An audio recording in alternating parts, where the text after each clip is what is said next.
Beleza. Pessoal, bom dia. A gente começa a nossa primeira live do dia hoje, contando com a presença do Marcelo Santos Sampaio, diretor vou corrigir, Marcelo de Oliveira Sampaio, é diretor da Cielo.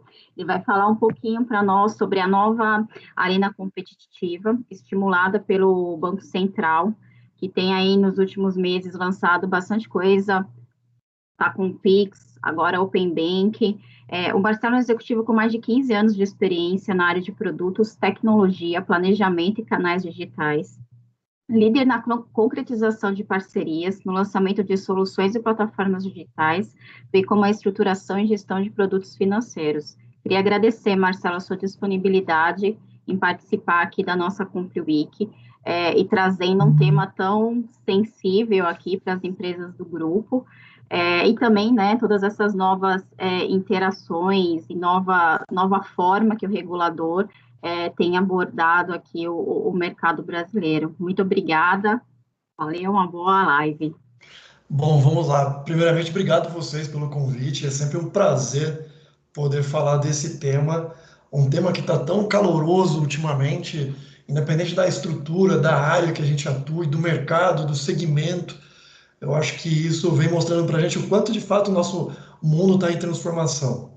Falar aqui da nova arena competitiva, para mim, é um negócio excepcional, porque realmente leva uma reflexão sobre qual é o nosso papel como empresa, qual é o nosso papel como grupo, qual é o nosso papel realmente se inserindo nesse novo ecossistema, na verdade, um conjunto de novos ecossistemas. O meu objetivo aqui eu não é falar especificamente sobre Cielo, sobre Elopar ou sobre as empresas do grupo, mas sim fazer uma provocação mesmo para que a gente enxergue talvez um espectro maior, uma big picture em termos de oportunidade criada pelo regulador. Passando aqui, eu não sei se vocês reconhecem, né, esse BC hashtag.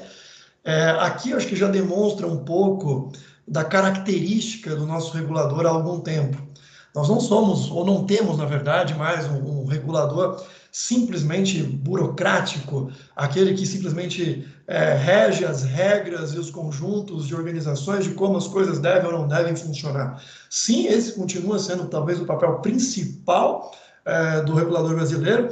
No entanto, eu gosto de frisar aqui nas minhas apresentações, quando eu falo disso, existe aqui uma nova inclinação espetacular, aonde coloca a gente realmente no ápice em termos de modernização do mercado de soluções e serviços financeiros no mundo. Tá? O nosso Banco Central, já há alguns anos, vem com uma agenda muito forte, conduzida por profissionais mais jovens, ou por profissionais, na verdade, mais atualizados, né? Que buscaram referências ao redor do mundo, analisando qual era a condição atual, né, em termos de competitividade, em termos de concorrência, e como fomentar, como abrir isso. Né? Então, de novo, mais do que regular o status quo, a gente teve uma agenda propositiva do regulador de como acelerar, de como conduzir um processo de concorrência aberto, né? Mas que pudesse ter, obviamente, todos os arcabouços legais, todo o conjunto de legalidade que permitisse, obviamente, uma competitividade, uma concorrência sadia. Falando um pouco do Brasil e do nosso regulador, entrando um pouquinho mais na parte específica, né? A agenda do Banco Central, como eu falei para vocês, ela está voltada diretamente para o cliente no centro, né? Tirando todas as barreiras, as dificuldades e a assimetria de informação que existia até então no mercado brasileiro. A ideia aqui do regulador até então era como construir, né, um chassi, um novo arcabouço legal para que a gente pudesse permitir a concorrência sadia. E quando eu digo isso, eu já posso dar aqui alguns exemplos, né? Vocês devem acompanhar, por exemplo, o movimento da GDPR e da LGPD. Né? Com certeza isso faz parte do dia a dia de vocês, essas discussões. Poxa, mas a Lei Geral de Proteção de Dados, o que é isso? Por que veio? Só para realmente regular o acesso de dados? Com certeza. Mas a ideia principal aqui era colocar isso num contexto maior, quando a gente fala de Open Banking, Open Finance ou Open Everything, aonde eu gostaria de realizar uma eliminação de assimetria do poder da informação na mão dos bancos ou de grandes instituições financeiras, né? Permitindo uma maior competitividade, uma maior concorrência, mas como fazer isso de forma adequada, que o poder não saísse do lado A e fosse a outra extremidade? E principalmente na Europa isso foi discutido afinco, né? Como evitar que o poder saísse de poucos grupos econômicos atuais e fosse parar em novos grupos econômicos conhecidos até então como Big Techs, né? Porque se a informação é o poder e ter a informação do cliente pode realmente mobilizar completamente as estruturas de poder e influência de mercado, como criar uma concorrência em meio a um mercado cada vez mais tecnológico, né? Eliminando as barreiras de entrada do ponto de vista do mercado financeiro, sem levar tudo isso para o outro lado da avenida. Então, ao redor do mundo inteiro houveram mobilizações em relação a isso. O nosso Banco Central acompanhou muito atentamente, ativamente, o lançamento dessas iniciativas, o desenvolvimento e o desenrolar dessas discussões. E aqui a gente tem alguns bullets, né, que resumem sensivelmente do que a gente está tratando.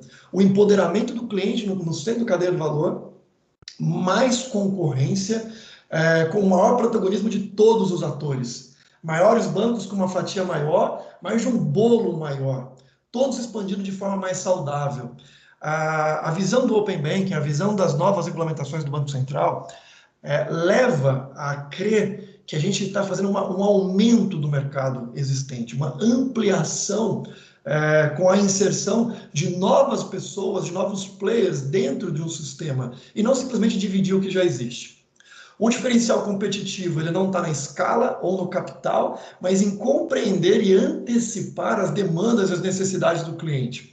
Ou seja, capital continua sendo muito importante, escala continua sendo muito importante, mas, obviamente, o que leva a gente para o sucesso é entender as demandas e as necessidades dos clientes. É ali que faz diferença e é ali que o arcabouço legal procurou tangenciar, criar guardrails para que isso, de fato, fosse o centro das nossas escolhas quanto empresas, quanto corporação.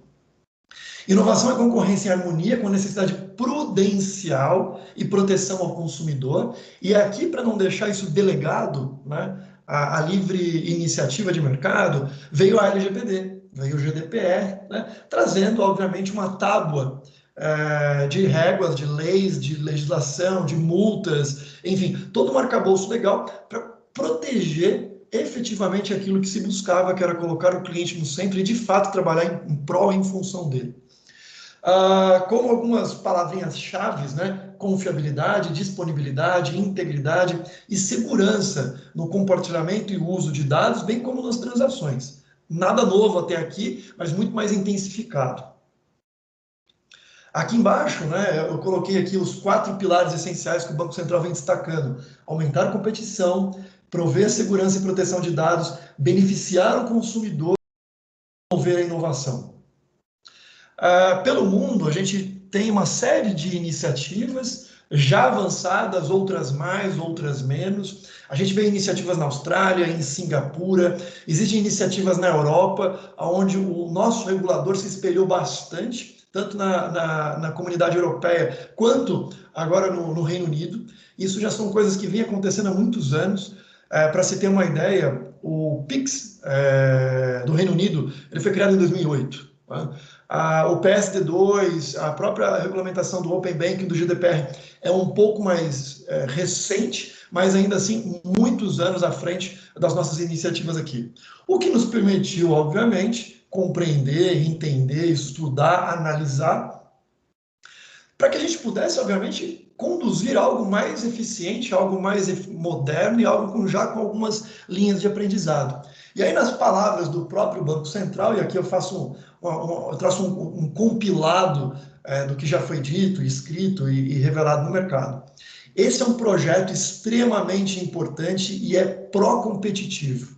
Se compararmos o nosso modelo e a experiência internacional com diversas iniciativas, podemos chamar de Open Banking, a abrangência do nosso é bastante ambiciosa. Né? E a gente vai falar um pouquinho disso aqui na minha apresentação. Quão ambicioso é? Do que a gente realmente está falando quando fala de Open Banking? Isso foi uma fala do João Manuel, Isso, e abaixo aqui a gente tem, isso reflete a decisão do Banco Central de promover uma mudança que beneficie sobremaneira o consumidor. É um projeto centrado no consumidor, no princípio de que o consumidor é proprietário dos seus dados pessoais e que a ele, somente a ele, cabe escolher o que fazer com esses dados na busca de serviços melhores e mais baratos. E aqui, gente, a gente não está falando simplesmente do dado, do compartilhamento, mas é a escolha com quem trabalhar, né? Com quem eu quero me relacionar. Eu quero trabalhar com o iniciador de pagamento, porque ali eu me relaciono melhor, ali eu confio, ali eu tenho uma maior eficiência, eu tenho uma empatia no meu atendimento, whatever, né? As escolhas passam a ser por quem te atende melhor, por quem realmente contribui para que a sua cadeia de valor seja atendida nas máximas situações possíveis, né? E o Open permite que esse iniciador, ou esse canal, ou essa empresa busque soluções e serviços complementares ao core business que até então existiam no mercado aberto, porque todos podem participar disso. Quem participa dessa festa, né? Eu costumo dizer que é uma festa porque houve muita agitação no mercado. Tem muita agitação, tem muito burburinho, tem muita matéria, tem muita informação vindo de todos os lados. A todo momento a gente é bombardeado por notícias, não, o Open Bank, a entrada do Pix, o LGPD. Quem pode e quem deve? De certa maneira, obviamente o Banco Central não poderia deixar de fora a questão mais de obrigatoriedade.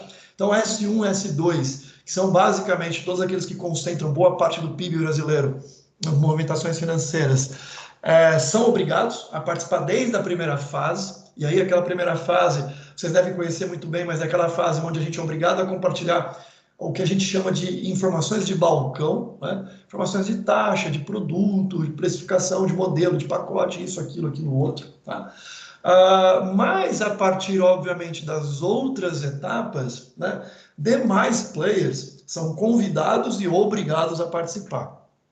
A partir da terceira etapa, se eu não me engano, que é agosto do ano que vem, se nada mudar até então, as empresas de meios de pagamento, as emissoras de moeda eletrônica e todos os seus correlatos serão obrigados a participar, trocando informações, permitindo que o cliente faça uso dos seus dados, do seu scoring, do seu cadastro em outras instituições que poderão ser de fato os iniciadores de pagamento.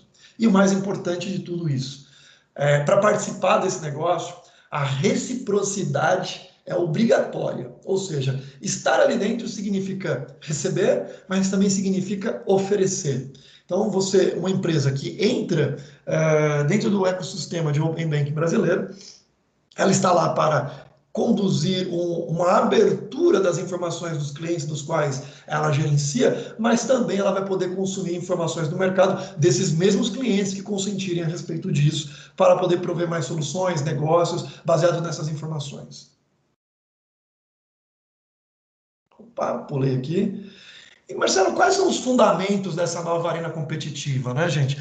Porque, assim, nada acontece por acaso, né? Não basta o regulador ter uma ideia, uma eureka, e falar, nossa, eu vou copiar agora o modelo europeu, eu vou pegar aqui o tradutor e vou traduzir o GDPR, o PSD2, o Open Banking, e tudo isso vou trazer para a realidade do Brasil. Não é tão simples, né? Existe uma necessidade de encarar qual que é a nossa realidade, qual que é o nosso modelo, quais são as bases fundamentais que nos fazem acreditar que tudo isso pode gerar algum tipo de benefício, que a gente é capaz, inclusive, de extrair esse benefício. Então, aqui alguns dados. É um oceano azul, de fato, no Brasil. O setor bancário brasileiro apresenta três principais características: enorme contingente de pessoas desbancarizadas ainda, alta concentração de mercado em poucos players, mesmo nos últimos anos, com o advento dos neobanks, banco disso, banco daquilo, banco digital, aquilo outro, ainda é uma concentração forte, né? Quando a gente pega o S1, S2 e avalia o quanto eles realmente têm de volume financeiro concentrado ali dentro, ainda é extremamente significativa essa concentração, né? E por terceiro e por último, nada, nenhuma novidade, o custo elevado, né? Por ser um mercado extremamente concentrado, com pouca concorrência e historicamente com uma macroeconomia também baseada em altíssimas taxas de juros, nós temos um dos maiores spreads bancários desse mundo, perdendo tão somente para Madagascar, que eu conhecia até então só pelos desenhos que meu filho assiste. Ainda assim, mesmo para quem é bancarizado, isso é muito relativo, né? Ser bancarizado porque você recebe o seu salário numa determinada instituição financeira não significa explicitamente que você realmente é inserido para valer no mercado financeiro. A gente está falando aqui que, além dos 30% desbancarizados, temos uma enorme população subatendida. Ou seja, olha esses números, pessoal: 32% dos brasileiros possuem cartão de crédito, apenas 32%. 23% realizam aplicações financeiras, sendo a grande maioria era poupança, e a outra grande parcela era CDB. 1,3 milhões de investidores, pessoas físicas na Bolsa, o que é muito pouco. Esse dado, obviamente, ele é de 1 ano e meio, 2 anos atrás. Para se ter uma noção, com a pandemia, obviamente, mas não foi esse o grande motivador, mas a redução drástica das taxas de juros aqui no Brasil, e também mais um movimento do Banco Central, nada disso é por acaso, você teve um grande aumento de liquidez no nosso mercado financeiro. Essa liquidez era o dinheiro que existia ou que estava investido em alguma aplicação mais simples ou em algum outro tipo de modelo financeiro, começou a buscar outras formas de rentabilizar capital. Para onde eles foram? Foram para a Bolsa. Então, nos últimos meses, a gente teve uma entrada significativa de milhões de novos investidores dentro da Bolsa Brasileira. Dinheiro esse que vem fomentando novas IPOs, dinheiro esse que vem fomentando a retomada do crescimento do índice da Bolsa Brasileira e uma série de outros fatores. Mas pensem bem, quando você sai de um investimento, seja de poupança, seja de CDB, ou seja de qualquer outro tipo de produto mais tradicional, tesouro direto ou coisa do tipo, e vai para um mundo um pouco mais sofisticado, eu diria até muito sofisticado, que é o mundo de bolsa, esse é um investimento que sim tem alguma visão ainda especulativa, obviamente, algum perfil ainda especulativo, melhor dizendo, mas ainda assim é um investimento muito mais focado em produção, é um investimento produtivo. Boa parte da capitalização dessas empresas tem sido investidas em fusões, em aquisições e em investimento na diversificação do seu portfólio, diversificação do seu sortimento de produtos e serviços. A gente vai ver um pouquinho disso ali na frente. Mesmo onde nós somos grandes, e aqui tem tudo a ver com o que a gente faz dentro desse grupo, né? Ainda há muito espaço para crescer. 32% dos brasileiros tinham cartão de crédito. A participação dos meios de pagamento eletrônicos ainda é pequena quando a gente compara com penetração, tá, gente? Em termos absolutos, sem dúvida nenhuma, nós somos gigantescos, né? O volume financeiro transacionado por meios eletrônicos no Brasil é significativo, mas comparando em proporcionalidade, penetração com outros países, nós ficamos ainda atrás de Estados Unidos, de Austrália, Reino Unido, Coreia do Sul e alguns outros. A gente olhou aqui, talvez, a parte mais financeira, talvez não, nós olhamos a parte mais financeira, um espectro muito mais da realidade de inclusão e acesso a produtos e serviços financeiros. No entanto, a gente precisa olhar o outro lado, que é o que viabiliza muito dessa transformação, que chama tecnologia. Acesso a plataformas digitais, acesso a meios com um attrition muito menor do que existia muitos anos atrás. E aqui uma frase fantástica, resume tudo. O brasileiro ele pode ser sem banco, mas ele é digitalizado. O elevado número de desbancarizados contrasta com o alto índice de internet e penetração de smartphones no país. Esses dados aqui não são dos dados mais atualizados, porque isso aqui, a cada mês, a gente é surpreendido pela penetração, pelo acréscimo, pela evolução de acesso de plataformas digitais e do acesso à internet. Vocês veem, obviamente, pela pandemia, né, o quanto nós nos inserimos cada vez mais no mundo digital, e eu não digo nós, parcela significativamente importante da alta renda brasileira, e sim, não se assustem, nós somos a alta renda brasileira, mas também da baixa renda brasileira. Houve sim um acréscimo significativo das classes C, D e E, com acesso e uso da internet. E aqui eu não vou entrar muito nos detalhes, mas já se dá uma noção do quão easy ou mais simples ou com menos atrito se tornou alcançar esse público, alcançar essas pessoas através desses canais. E qual tem sido o papel das fintechs disso, né? Porque quando a gente estou contando uma história aqui para vocês, obviamente aqueles que são mais atentos já começam a desenvolver um certo raciocínio, dizendo, bom, legal, ele está falando de desbancarização, está falando de concentração financeira, está falando de baixa penetração de produtos e serviços, e agora deu um spoiler aqui falando de tecnologia, falando quanto a tecnologia realmente está inserida dentro da vida das pessoas. Então vai falar de fintech, é óbvio, é impossível falar de open banking, falar de pagamentos instantâneos, falar de open finance, se não falar de fintech, se não falar de techfin. E qual tem sido o papel delas nisso? Muito antes da regulamentação ter a característica que ela tem, muito antes de se discutir isso em rodas abertas, em grupos de trabalho, como o Banco Central bem vem fazendo, colocando entidades para discutir o como e quando fazer as coisas de forma muito mais homogênea e controlada, as fintechs já vinham desbravando esse mercado. Né? Grandes empreendedores aqui no Brasil e no mundo já vinham rompendo barreiras, mesmo com toda a dificuldade e com a falta de um arcabouço legal que facilitasse esse processo de acesso.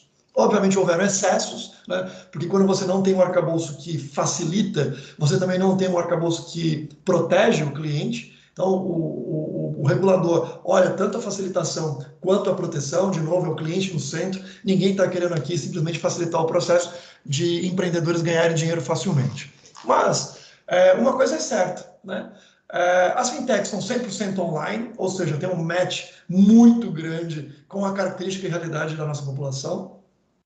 Eles abrem contas em minutos, é simples, é fácil. Independente da sua instrução, da sua capacidade de discernir sobre A, B ou C, é muito simples abrir uma conta digital. Sem taxa de manutenção. Ou seja, eu tenho R$ 20 na carteira, eu abro uma conta, fico com 18, fico com 15, porque eu paguei uma tarifa só de ter uma conta, e quando eu faço uma transferência eu ainda perco mais dinheiro. Por que me bancarizaria? Não faz sentido para as classes mais baixas, né? E ainda tem criar uma remuneração em conta. Quem hoje não vê uma propaganda do PicPay ou de N outros, deixa esse dinheiro conosco e renda 120, 150, até 170% do CDI. Muito mais transparência na forma como eles conversam com as pessoas, um bom atendimento, sem anuidade no cartão de crédito e auxílio na gestão financeira. Né?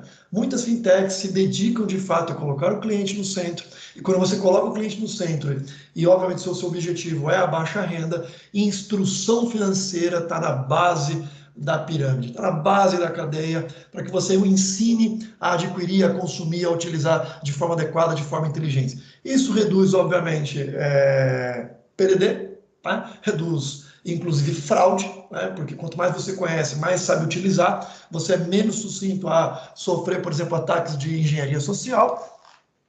Além também, obviamente, de você não ter tantos problemas de crédito, porque se você sabe usar bem, você utiliza bem, se você utiliza bem, você paga da melhor maneira. Então, a vanguarda envolve a criação de uma jornada unificada, compreendendo o cliente, não mais simplesmente abrindo uma conta para cobrar.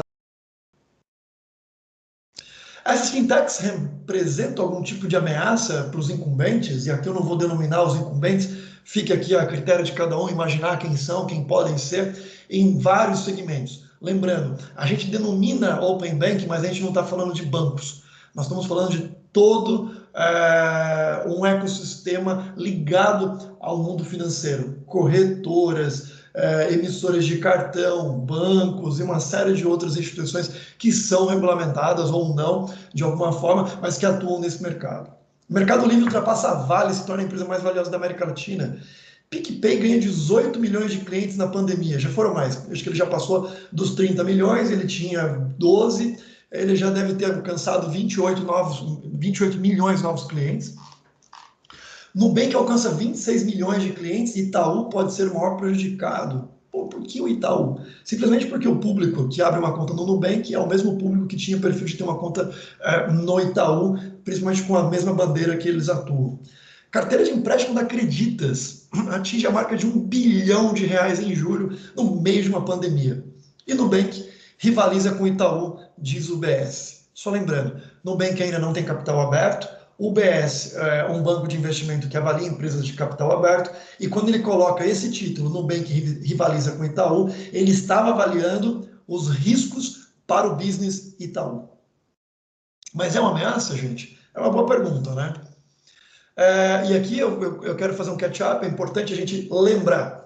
a maioria das medidas destacadas pelo BC hashtag incentiva a redução de taxa de juros. Historicamente, nunca se viu uma taxa de juros tão baixa.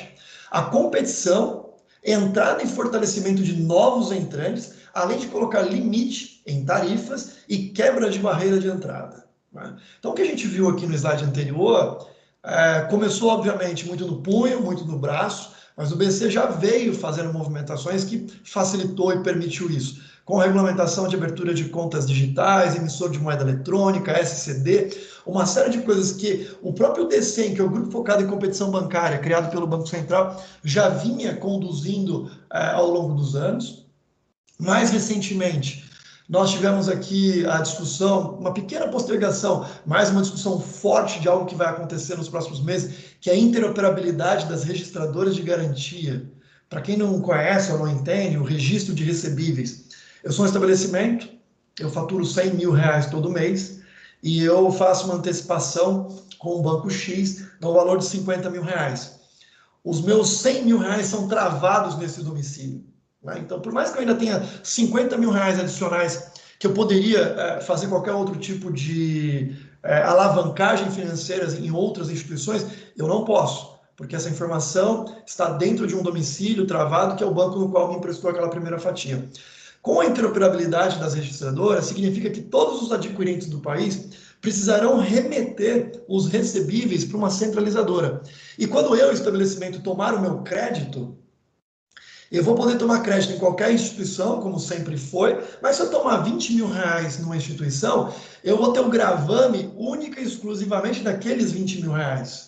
E as minhas informações, obviamente, com o meu consentimento, serão públicas, para que o mercado concorrencial possa acessar e dizer: eu posso te oferecer uma taxa melhor. Eu posso te dar um crédito diferenciado para os outros 80 mil ou para os outros X mil. Então, aqui já é um grande princípio do Open Banking, né? Eliminação de assimetria de informação, abertura concorrencial e, obviamente, dando o direito a quem de fato o reserva, que é o consumidor, a respeito dos seus dados e a respeito da sua informação financeira que requer os dados. O LGPD, né, para dar mais força, para dar maior envergadura nessa discussão de propriedade da informação, a propriedade do dado. Se você não cumprir, se você não fizer direito, se você romper com algumas regras, né, você pode ser penalizado. O jogo é aberto, o jogo é livre, todos são bem-vindos, mas existem regras. Poxa, mas já existe uma série de regras e de legislação que fala sobre privacidade de dados, que fala do marco da internet, que já fala disso e daquilo, mas era necessário, sim, revisitar e consolidar uma nova regra, um novo arcabouço de regras frente à luz de novas oportunidades que o próprio Banco Central vinha criando. Pagamentos instantâneos, aqui nem vale entrar tanto no detalhe, o próprio Open Banking. Coincidência ou não, né? Esse foi um ano atípico, mas ele já era um ano esperado. O que houve, na verdade, foram aceleradores, né? O Pix é uma corrida de 97 bilhões de reais. Os bancos saíram correndo para travar as chaves, quem é que conquistava o cliente, né? No primeiro momento, o Pix nem estava lançado ainda no dia 16 de novembro, e muito antes disso já existiam campanhas na televisão, inclusive se alfinetando, né, de quem levaria a sua chave. O e-commerce cresce 40% e metade das lojas é de pequeno empreendedor. Essa matéria aqui, se eu não me engano, é de setembro. Tá? Foi pré-Black Friday, enfim. O crescimento no mundo de pequenos varejos e empreendedores foi quase de 200% de adesão ao e-commerce. Motivos óbvios: tecnologia disponível, lojas fechadas, consumo reprimido e fintechs disponibilizando marketplace, fazendo barba, cabelo e bigode. Vem para cá, eu te ajudo a abrir uma loja, eu te ajudo a entregar o seu produto, eu te ajudo a fazer a conciliação disso, eu te ajudo. Vejam bem, eu te ajudo, eu te coloco no centro da cadeia e eu crio situações para que você consiga exercer a sua atividade. BC aprova a última etapa da norma que reduz a trava bancária, falando aqui da regulamentação de trava. Potencial de crédito com recebíveis do cartão, lembra aqui do balcão de recebíveis, é de 1,8 trilhões de reais. É muito dinheiro disponível na mesa, que estava concentrado, pouco utilizado, pouco fomentado, inclusive para investimentos produtivos nesse país. Por quê? Por conta da concentração, do apetite e de uma série de fatores históricos. Não vem ao caso aqui a gente entrar em tantos detalhes. Mas lembrem, nem tudo são flores. As fintechs vão dominar o mundo, elas são melhores em tudo, elas fazem diferença porque o cliente no centro faz toda a diferença e o resultado um dia vem. Não é bem assim. Bancos famosos que já surfaram talvez uma primeira onda de inovação, de arcabouço regulatório, de fomento à inovação e tecnologia, como Revolut, N26, Monzo e Starling, que são empresas europeias, já passaram por dificuldades e passam por dificuldades significativas durante esse ano. Eu não vou dar nomes aqui de empresas no Brasil, porque não seria fair da minha parte fazer qualquer tipo de juízo ou julgamento. No entanto, eu sou formado em economia e não existe almoço grátis, é uma famosa frase de um economista, e a conta sempre chega. Né? Então, significa que você ter um empreendimento baseado em promessas de que você um dia consegue rentabilizar e dar retorno, ele consegue se propagar e consegue realmente se estender por um determinado período. Mas em algum momento, os fundamentos de credo sobre o retorno desse investimento começam a existir. Né? E não só isso, existem N outros fatores, como questões legais, questões regulatórias, de quando você atinge um determinado limite de volume financeiro, você precisa se adequar a outras regras, dado ao risco que você traz ao sistema. Tudo isso encarece, tudo isso dificulta, tudo isso traz, obviamente, situações que muitas vezes uma fintech não está tão preparada. Então, eu gosto de trazer essa discussão para que a gente possa trazer um ponto de equilíbrio às nossas expectativas aqui na apresentação. Né? Senão a gente cria um espectro de que os incumbentes, as grandes instituições, seja de meio de pagamento, sejam bancos, grandes empresas, estão perdendo o jogo. Não, longe disso. Toda fintech captura dinheiro, investe em tecnologia, coloca o cliente no centro para ter volume. Tendo volume e atendendo bem o cliente, ele penetra com mais produtos, com mais serviços, porque no final ele quer o quê? Lucro. Nós que somos grandes empresas, que temos market share, que temos uma base significativa de cliente, temos muito a aprender a extrair mais valor, atendendo melhor os clientes e criando novos ecossistemas que possam ser fluidos para isso. E aí eu gosto de fazer uma brincadeira, né? Na verdade, não é uma brincadeira interativa, é uma brincadeira mental, né? O mercado mundial, de uma maneira geral, né, ele era muito mais parecido com uma Fórmula 1. Né? Volumosos orçamentos, ou seja, o capital intensivo extremamente relevante, né? Por conta, inclusive, da barreira de tecnologia, ou seja, a tecnologia necessária requeria grandes e volumosos investimentos, extremamente sofisticado, obviamente, a concorrência entre poucos de verdade e um público mais restrito, né? Ou seja, poucas pessoas têm acesso ou de fato se sentem pertencentes a esse modelo anterior quando a gente fala de realidade do mundo de produtos e serviços financeiros, né? Então a gente tinha aqui 10, 15, 20 participantes, né? Mas normalmente 3, 4 grandes equipes ou grandes players se revezavam no ganho de campeonatos. Do outro lado, aqui é o mundo mais fintech, né?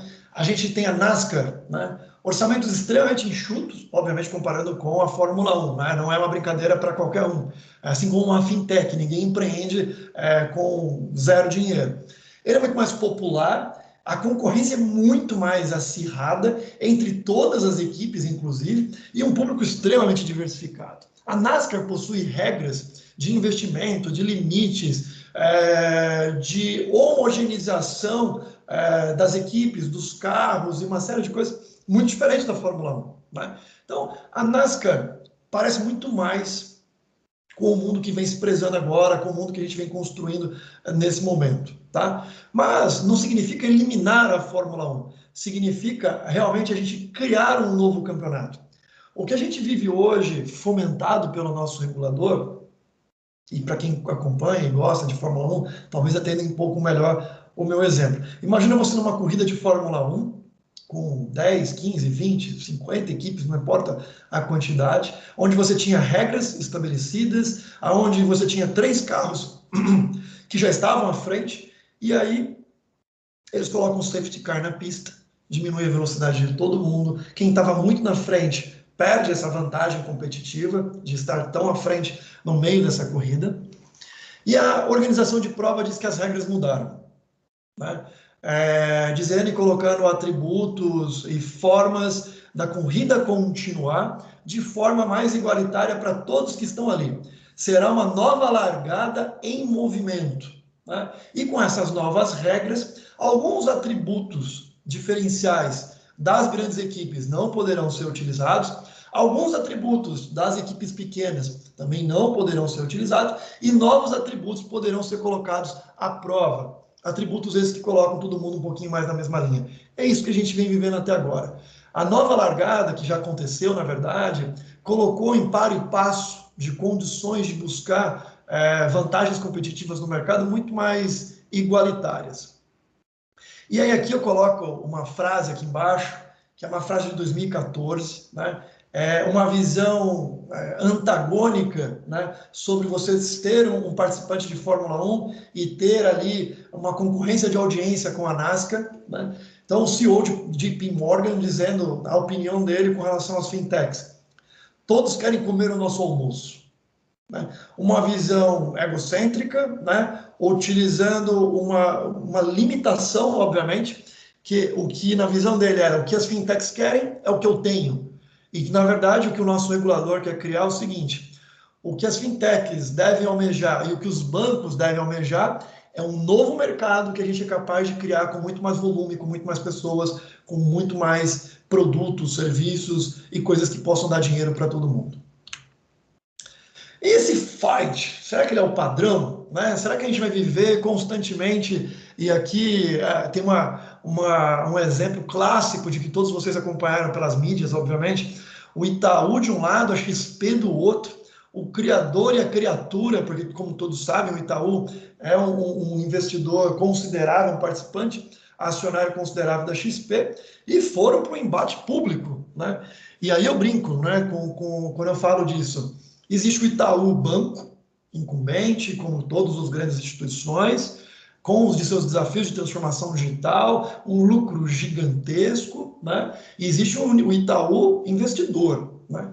Eu brinco que numa reunião de conselho alguém falou para o Itaú Banco: você está tomando uma surra da XP, hein? Cuidado. Estão perdendo base, estão perdendo muitos clientes, o mercado, eu estou conversando ali na Febraban, estou vendo esse crescimento, acho que deveria ter atenção.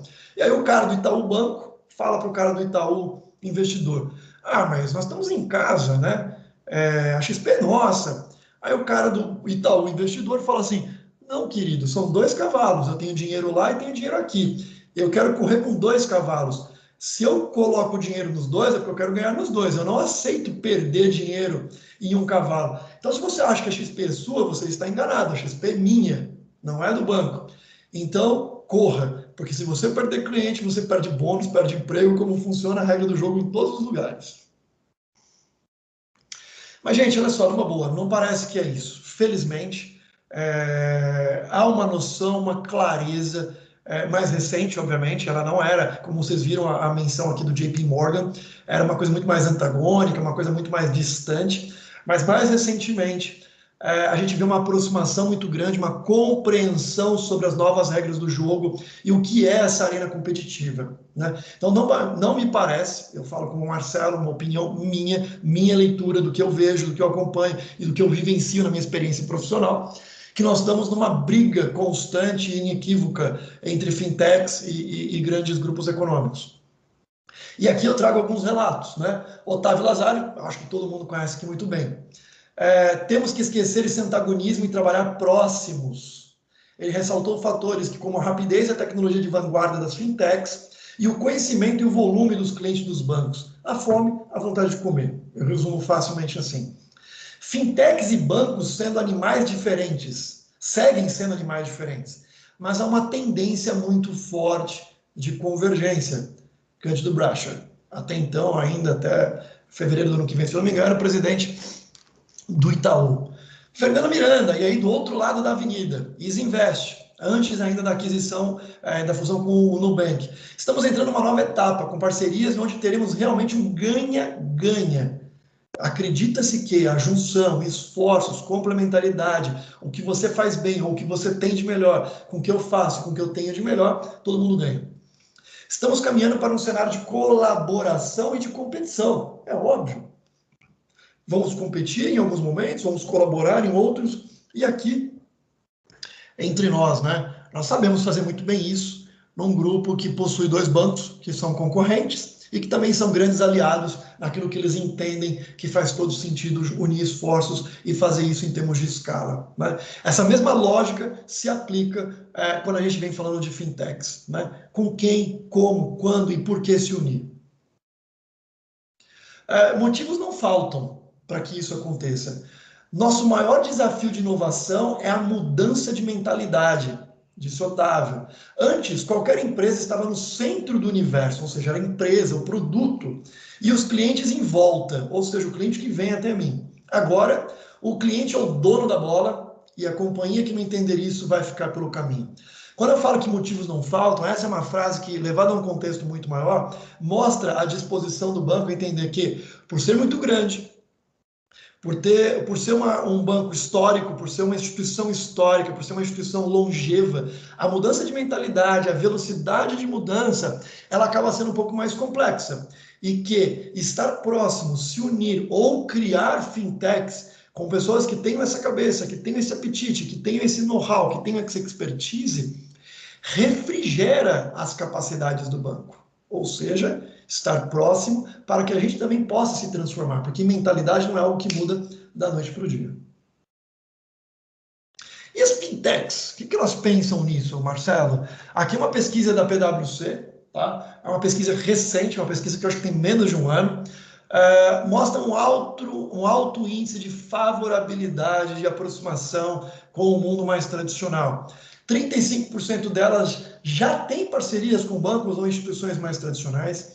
28% das participantes veem os bancos como parceiros futuros, ou seja, eu criei um negócio onde eu faço diferente, faço melhor que os bancos, mas é para que lá na frente a gente possa fazer junto. E outras, 20%, obviamente, enxergam como possíveis compradores estratégicos, ou seja, eu fiz isso porque eu sou um empreendedor e eu acredito que eu posso ser investido ou comprado por um outro. E apenas 17% como competidores. Não se engane, algumas dessas fintechs de fato se tornarão ou já são grandes players competidores e que sim estarão andando lado a lado, brigando na nova seara competitiva, né? Não nos enganemos aqui que todos querem convergir. Normal alguns competirem livremente montando seus próprios ecossistemas. Mas é importante lembrar, é importante frisar, o mundo não se restringe a bancos e fintechs. Se a relação entre bancos e fintechs caminha para ser mais amigável, né, a competição nesse espaço promete não ficar restrita a esses dois elos. Nessa disputa, uma frente de concorrentes não tão nova envolve os varejistas. Os varejistas vêm correndo por fora, gente, há muito tempo. Magazine Luiza é o melhor exemplo que eu posso dar aqui agora, tá? É o mais simples, porque todo mundo vê isso acontecendo, montando um ecossistema que vai além do varejo, montando uma plataforma que vai muito além do varejo, inclusive com o marketplace de produtos e serviços financeiros, a serem distribuídos para o cliente que se relaciona com o ecossistema Magalu. O problema é que o serviço financeiro pode virar commodity muito rápido. E aqui uma maneira de a gente entender que não adianta a gente montar ecossistemas simplesmente pensando em produtos e serviços financeiros, né? Existe um motivo para você precisar de um produto ou um serviço financeiro. Existe um porquê, que é se alavancar para adquirir algo, um produto, um serviço, uma solução, algo do tipo.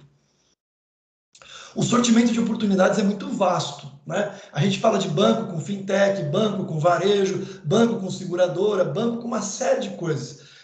Eu não vou entrar aqui no detalhe, esse material depois vai ser compartilhado com todos vocês, mas vale entender e compreender que o que a gente está falando, que o Banco Central espera, é que haja, na verdade, uma cooperação, né, de players, não importa o tamanho, focados em atributos de atendimento às necessidades do cliente. Os benefícios do Open Banking e do pagamento instantâneo, esse é um material da Accenture, aqui tá os devidos créditos, né? A gente fala em foco na experiência do usuário, em eficiência, em promoção da competitividade, na inovação de plataformas abertas. Plataforma aberta não significa que tem um dono, significa que o ecossistema pode ser fomentado por vários e ali talvez não tenha uma cabeça de chave. Seja uma cooperação quase que igualitária, onde todos ganham. E, obviamente, quando você se junta e o usuário cede, né, consente em dar as informações, a gente tem um enriquecimento de dados que tornam cada vez mais eficiente a análise desse consumidor para saber que produto, que serviço, a que custo, a que ponto se financiado, se não financiado, e como que isso poderia ser colocado para ele, inclusive em qual canal. Finalizando aqui nossa apresentação, é importante reforçar aqui a nossa visão.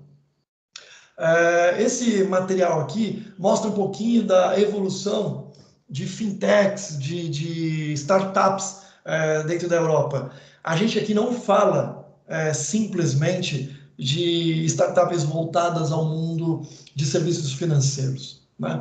Quando a gente fala do cliente no centro, eu estou falando de mim, eu estou falando de você, eu estou falando de cada um de nós. Quais são as nossas necessidades, né? Eu sou Marcelo, tenho 39 anos, eu moro em determinada região, sou casado, tenho um filho, trabalho numa empresa, tenho uma determinada renda, tenho um determinado perfil de consumo, né? Eu tenho N aspirações, desde educação, saúde, serviço, lazer e uma série de coisas. Para poder me servir de tudo isso, obviamente, o meio de pagamento e muitas vezes os mecanismos de crédito que eu possuo são as formas, são os meios de me alavancar e de conseguir comprar, de usar, de utilizar disso. Então, o Open Banking é apenas uma alavanca na construção de novos mercados. O cliente no centro, ele projeta um contexto muito maior de necessidades, como eu coloquei para vocês. Saúde, bem-estar, educação, transporte. Não à toa você tem iFood, você tem 99, você tem Uber, você tem Rappi, e todo mundo converge para dar soluções para os seus clientes, e essas soluções passam sim por produtos e serviços financeiros. Ou seja, não se trata de ter meios de pagamento ou crédito, mas acesso livre e fluido a tudo que uma pessoa precisa para ela viver. E aí, pessoal, eu encerro aqui com uma frase que me surgiu esses dias. É just open, a cabeça do Banco Central, a cabeça dos reguladores mais modernos ao redor do mundo. A ideia é abrir mercado, é desbravar lugares que até então não foram desbravados, porque existem nichos que hoje causam assimetria de dados, assimetria de informações e assimetria de oportunidades.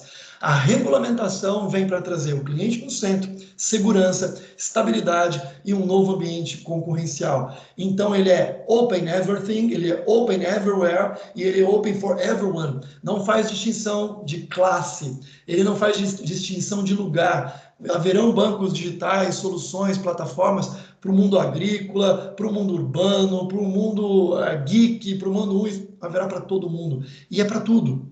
Né? Lembrando que produtos, soluções, serviços financeiros, eles são meios para que a gente adquira, para que a gente consuma, para que a gente viva a vida que a gente vive, a vida moderna, inclusive para adquirir até o plano de dados e pagar pela internet que a gente utiliza aqui.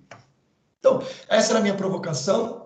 Como grupo, né, nós temos muitas das fortalezas que eu coloquei aqui dentro da nossa apresentação. Como uma empresa de meios de pagamento, a Cielo tem relacionamento com muitas indústrias, muitos grandes estabelecimentos que hoje estão correndo como grandes varejos para constituir novos ecossistemas. A Elopar, como um todo, olhando a Lelo, olhando o Livelo, olhando o Digio, olhando uma série de empresas que estão ali dentro, formam e constituem um ecossistema rico de oportunidades a ser explorado nessa nova arena competitiva. Aqui eu encerro e agradeço a atenção de todos vocês aqui pela minha apresentação. Marcelo, muito obrigada pela sua apresentação, pela sua disponibilidade aqui em deixar o nosso evento mais rico e por todo esse panorama.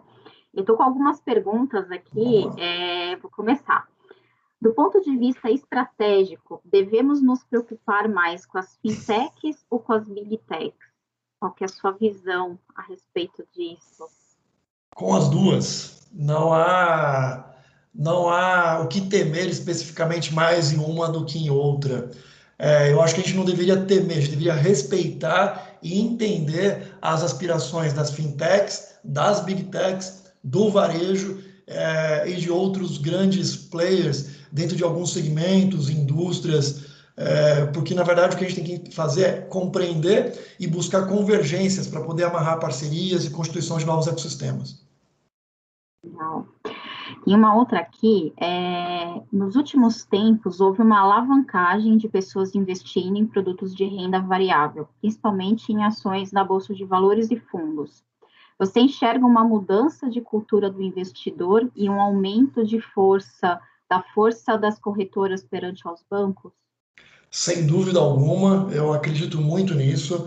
Inclusive na agenda do BC, hashtag, existe um processo de incentivo às corretoras, tanto online quanto corretoras, enfim, do mundo físico, para que ganhem uma maior envergadura. Inclusive saiu agora, mais recentemente, inclusive um incentivo para que essas corretoras se tornem emissoras de moeda eletrônica e possam ser contas digitais para o recebimento desses recursos, ou seja, quando você faz um investimento, você quer receber ali o seu um retorno sobre a venda ou sobre a remuneração do capital que você tem de uma determinada ação, você poder receber dentro da própria corretora, ao invés de transferir isso para um banco ou para uma outra conta digital. Então, existe um incentivo muito grande para que eles ganhem espaço, principalmente numa agenda de instrução financeira. Legal.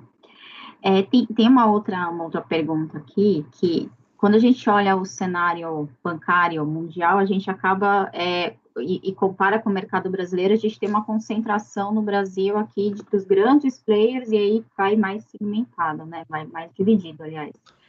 Na sua visão, você acredita que o Open Bank, ele vem para dividir esse mercado, né? Ou criar um novo mercado? Você tem visto? É inevitável haver algum tipo de divisão, né? É óbvio que parcelas de clientes que são atendidas por bancos mais tradicionais, eu não vou colocar bancos, mas por empresas mais tradicionais, aqui entram seguradoras, aqui entram muitos outros, podem migrar para outros, mas lembrem aqui das bases do nosso cenário competitivo, né? Nossa bancarização é muito baixa, e mesmo para aqueles que são bancarizados, a penetração de produtos é muito pequena.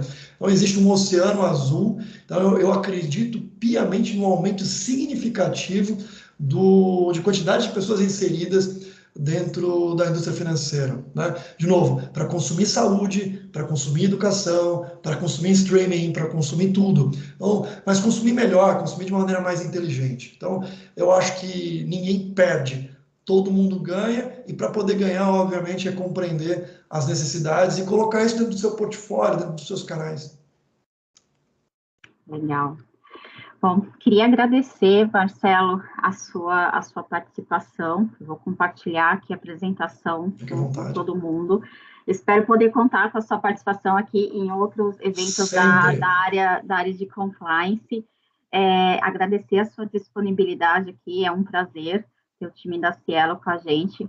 Muito obrigada. Para a gente é um grande prazer também poder se aproximar sempre em toda oportunidade que a gente tiver, eliminar qualquer tipo de barreira, porque assim, seria um absurdo da nossa parte falar de convergência, de junção, de esforços, de cooperação com o mundo aberto, né? Sem que a gente olhar para dentro de casa. Então, eu estou 100% à disposição de vocês. Depois eu acabei não colocando aqui no último slide os meus contatos, eu tenho zero restrição a isso. Eu vou passar aqui para vocês e aí vocês podem compartilhar os meus contatos para que a gente possa falar de tudo. Tirar dúvidas, falar de oportunidade, fazer brainstorm. Eu sou super aberto e gosto muito disso. Legal, muito obrigada. Pessoal, obrigada a todos. Um ótimo dia. Encontro vocês na nossa live da tarde. Um beijo. Me mandem o link, eu quero participar. Pode deixar, vou te incluir, pode deixar. Tá joia, gente. Um abração para vocês, um ótimo final de semana. Tchau, tchau. Tchau, tchau.